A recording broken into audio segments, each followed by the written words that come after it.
Right, thank you Prashant. Suryapet జిల్లా రామచంద్రపురం గ్రామంలో కొట్టుకుపోయిన సాగర్ ఎడమ కాలువ ప్రాంతాన్ని పరిశీలించనున్నారు మాజీ మంత్రి హరీష్ రావు. ఆయనతో పాటు జగదీష్ రెడ్డి, సబితా ఇంద్రారెడ్డి, ఎమ్మెల్యేలు కౌశిక్ రెడ్డి, వివేకానంద్ గౌడ్, ఎమ్మెల్సీ సంభీపూర్ రాజు, మాజీ ఎంపీ లింగయ్య యాదవ్, మాజీ ఎమ్మెల్యే కిషోర్ తిరుమూర్తి లింగయ్యలు ఉన్నారు. కాలువను పరిశీలించడంతో పాటు పంట నష్టం కలిగిన రైతులను కూడా వీరు పరామర్శించనున్నారు.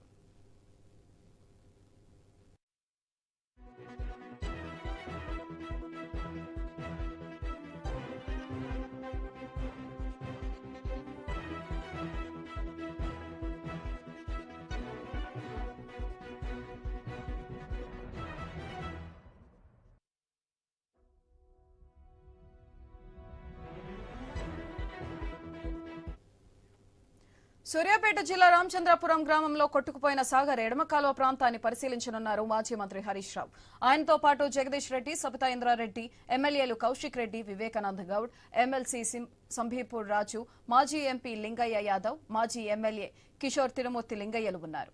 కాలువను పరిశీలించడంతో పాటు పంట నష్టం కలిగిన రైతులను కూడా వీరు పరామర్శించనున్నారు. దీనిపై మరింత సమాచారం మా బ్యూరో చీఫ్ రాజు ఫోన్ల ద్వారా అందిస్తారు. రాజు,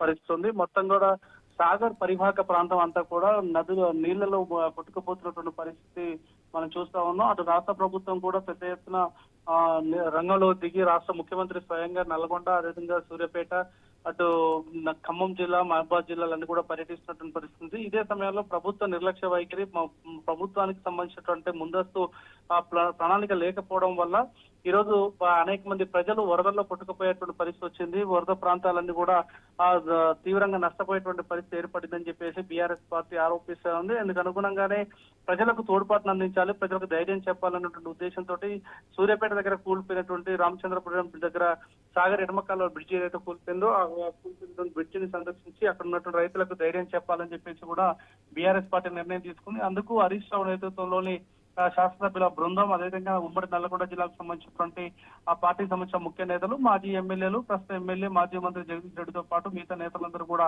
అక్కడ పర్యటించడం జరుగుతా ఉంది. ఆ సూర్యాపేట, కోదాడ ప్రాంతాలు పర్యటించి అక్కడ కూలిపోయినటువంటి బ్రిడ్జిల్ని సందర్శించి అక్కడ ఉన్నటువంటి రైతులకు ధైర్యం చెప్పేటువంటి ప్రయత్నం చేస్తామని చెప్పారు. మరోవైపు అటు సూర్యాపేట నుంచి అటు మహబూబాద్ కూడా బయలుదేరి అక్కడ కూడా ఖమ్మం, మహబూబాద్, మరిపేట ఆ ప్రాంతాల్లో జరిగినటువంటి నష్టాన్ని కూడా చూసి వాళ్ళకు కూడా ధైర్యం చెప్పేటువంటి ఆలోచన చేస్తామని చెప్పేసి అందుకు ప్రభుత్వ వైఖరిని కూడా ఎండగడతాము. ప్రభుత్వ నిర్లక్ష్యం వల్లే, ముందస్తు ప్రణాళిక లేకపోవడం వల్ల ఈ వరదలపై కేంద్ర ప్రభుత్వం హెచ్చరించినప్పటికీ కూడా రాష్ట్ర ప్రభుత్వం అప్రమత్తం కాకపోవడంతో నష్టం ఏర్పడింది అని చెప్పేసి ప్రజలకు వివరించేటువంటి ప్రయత్నం చేసే ఆలోచనలో భాగంగానే బీఆర్ఎస్ పార్టీ ఈ యొక్క యాత్రను చేపట్టింది. సురాత్రి.